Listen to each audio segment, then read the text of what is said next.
Estamos de volta com o TV Fevale Notícias e agora para falar sobre o primeiro simpósio de controle de infecção hospitalar que vai ser dado pela Luciane Barcelos Martins, que é enfermeira do controle de infecção e coordenadora da equipe de referência em curativos do Hospital Regina. Este primeiro simpósio de controle de infecção hospitalar acontece no próximo dia 16 de junho. Luciane, boa noite, obrigado por ter aceitado o convite para vir falar com a gente sobre um assunto que é tão importante e muitas vezes desconhecido pela população em geral, pela população que não atua na área de saúde, né? Vamos falar um pouco desse simpósio. O primeiro simpósio já tiveram, né, palestras, já tiveram alguns cursos, mas simpósio vai ser o primeiro. Ele é aberto a quem? Só aos funcionários da área de saúde do Hospital Regina ou a todos os funcionários da saúde aí de Novo Hamburgo? Não, ele é extensivo a todos os profissionais da área de saúde, né, da região, dos outros hospitais. Então, o simpósio está aberto a receber os outros profissionais da região, de outros hospitais também. Certo. Ele acontece ao longo de todo o dia? Ao longo de todo o dia. Inicia às 8h30, né, com intervalos e tal, e termina encerramento às 19 horas. Certo. Quais são os temas principais? O que vai ser debatido? O que vai ser apresentado nesse simpósio? Esse simpósio, na verdade, é uma fusão do Serviço de Controle de Infecção Hospitalar e da equipe de referência em curativos. São dois serviços que um eu coordeno, o outro sou enfermeira do Serviço de Controle de Infecção. Então, a gente está fazendo a primeira fusão, né? Então, assim, palestras sobre controle de infecção, higiene de mão, higiene de superfície, né? Quais são as estatísticas dentro desse assunto que é tão polêmico, a infecção, né? Ligada à saúde. E palestras e casos tratados pela equipe de referência em curativo também. Muitos casos tratados dentro do hospital, né? Com extensão em ambulatório, ou paciente internado, ou só ambulatorial, ou também internado e depois ambulatorial também, a continuidade. Deixa eu te perguntar uma questão que é dúvida de muita gente. Se dá o nome de infecção hospitalar simplesmente porque ela foi adquirida dentro do hospital ou é algum tipo diferente de infecção que só pode ser contraída dentro de um hospital? Esse assunto é um assunto bem polêmico, né? As pessoas têm bastante medo. Infecção hospitalar já é um tema até ultrapassado. As pessoas, hoje, é infecção ligada à assistência à saúde, né? Então, assim, muitas vezes o paciente ele vem com comorbidade, com gravidades, né? E esse paciente, então, se ele vem muito grave, ele precisa de muitos procedimentos.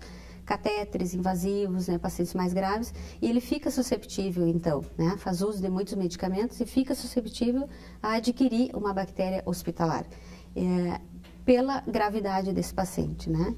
Então, isso é uma coisa que existe, infecção existe dentro dos hospitais, né? Isso é uma coisa comum, mas a gente está compatível com a literatura, né?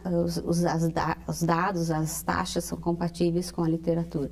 Certo, isso que eu ia te perguntar, né? Você falou, por exemplo, de estatísticas que vão ser conversadas ao longo do simpósio. Não existe, né? Você me falava antes, não existe um número preciso, um dado específico sobre o número de casos de infecção hospitalar, porque ele se alterna mês a mês e varia de hospital para hospital.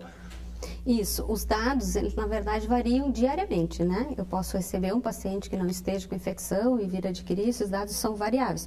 Esses dados existem, são separados então por cada UTI, UTI adulto, pediátrico, neonatal, cada uma tem um dado cirúrgico, e eles estão disponíveis no site do hospital, né? Então, assim, a gente tem a referência lá de um paciente de UTI, qual é o índice de infecção hospitalar e qual é a referência em literatura para o aporte do hospital. Um hospital de 200 leitos, né, com alta complexidade. Um paciente que está na UTI, ele tem mais riscos do que um que não está na UTI, por exemplo? Sim, um paciente de UTI, ele é existe mais risco pela gravidade dele. Né? Se ele está em UTI, porque ele é mais grave e ele vai receber muito mais procedimentos. E esses procedimentos invasivos é que são a porta de entrada para essas bactérias, muitas vezes, né? Porque o sistema imunológico dele está comprometido também pela gravidade da doença, né? Certo. Na tua opinião, pela tua experiência, existe alguma possibilidade de se zerar o risco de infecção hospitalar ou isso não tem como? Isso é o que a gente trabalha sempre para isso, índice zero, né? Mas eu trabalho há 15 anos no Hospital Regina, já nessa área, então assim, isso é uma coisa que quando a gente vai em congressos e simpósios, agora na semana que vem tem um congresso, né, o Gaúcho de Controle de Infecção em Gramado, e reúne vários profissionais de todas as áreas, né? E é uma coisa que a gente discute bastante, é a meta de todo mundo, né? Mas hoje a gente sabe que isso é uma coisa que quase humanamente impossível em função da gravidade. Cada vez nós temos mais pacientes mais graves, né? A medicina evoluiu bastante, se prolonga muito mais a vida do paciente por causa de procedimentos que se tem hoje na medicina. E isso tem esse custo-benefício, né? De muitas vezes de prolongar a vida, mas muitas vezes a custos altos, né? E também por pacientes que às vezes já chegam com a infecção, como você mesmo falou. Isso, o paciente traz a bactéria, né? Então, assim, muitas bactérias vêm com o paciente, na pele do paciente, na mucosa, né? E ele vem com essa bactéria e vem a ficar grave, né? Desenvolver uma sepse, uma infecção, lá dentro do hospital. E aí o hospital quem leva a culpa. Né? Tem esse outro lado também, né? Então, certo. Muitas vezes é adquirida dentro do hospital e muitas vezes vem junto com o paciente, né? Certo, você estava falando, né, claro, a meta é sempre zerar os casos de infecção. E como é que é o tratamento, por exemplo, para os profissionais da área da saúde? Porque esses estão em risco constante, vocês estão em risco constante diariamente, né? Porque estão tratando os pacientes ali que estão com lesões, que estão certamente com infecções, com vírus, com outras doenças que podem ser transmissíveis. Como é diferenciada essa atenção para os profissionais da área da saúde também, em termos de dicas de como se prevenir, de como se cuidar para não contrair uma infecção? O profissional da área de saúde, ele é bastante cuidado, né? Então, sempre é orientado usar os EPIs, equipamento de proteção individual. Então, ele vai cuidar daquele paciente que está passando por esse momento, mas ele vai ter luvas, máscaras, vai depender do qual isolamento, qual momento esse paciente está, né? E a orientação, a gente realiza vários orientações e treinamentos quanto à higiene de mãos, né? Se sabe que a higiene de mãos é a principal maneira de prevenir infecção, né? Então, hoje a gente pode ter milhares de produtos no mercado que estão bons, que ajudam, mas a higiene de mãos, né, realizar a higiene é o que faz o diferencial. Então, a gente preconiza bastante isso dentro do hospital, se faz blitz, que a gente chama, né? Então, realizando várias orientações, relembrando. O pessoal sabe que tem que lavar a mão, mas isso tem que ser relembrado, tem que ser cultivado, né, para que se mantenha sempre um índice bom. Agora, essa higienização das mãos que você fala é porque são as mãos as principais responsáveis também? A gente brinca e usa, né, que o que dá pernas ou asas às bactérias, na verdade, é a mão de quem trabalha com esse paciente, né? Não é a mão da enfermagem, a mão do médico, é a mão da equipe multiprofissional.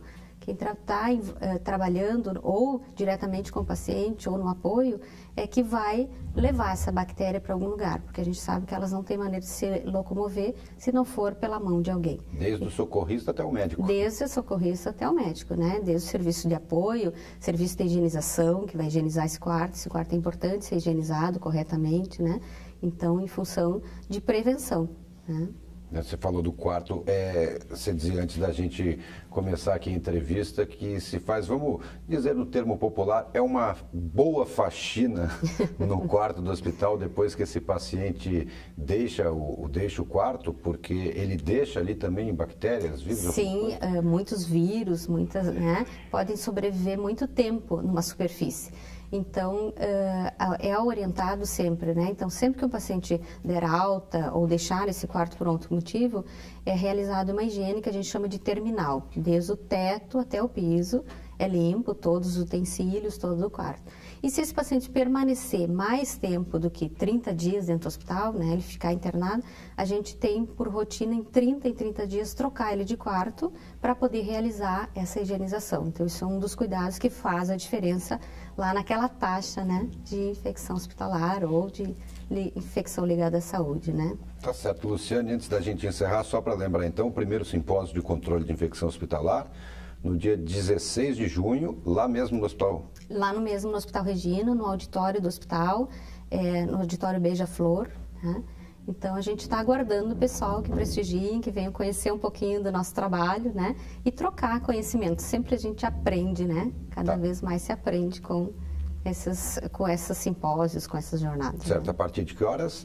A partir das 8h30 e o encerramento às 19h. Tá certo, então. Luciane, obrigado mais uma vez por ter aceitado o nosso convite, por esclarecer algumas dúvidas aí que é geral da população. Muito obrigada, agradeço o convite, então. Tá certo. Essa foi Luciane Barcelos Martins, que é enfermeira do controle de infecção e coordenadora da equipe de referência em curativos do Hospital Regina.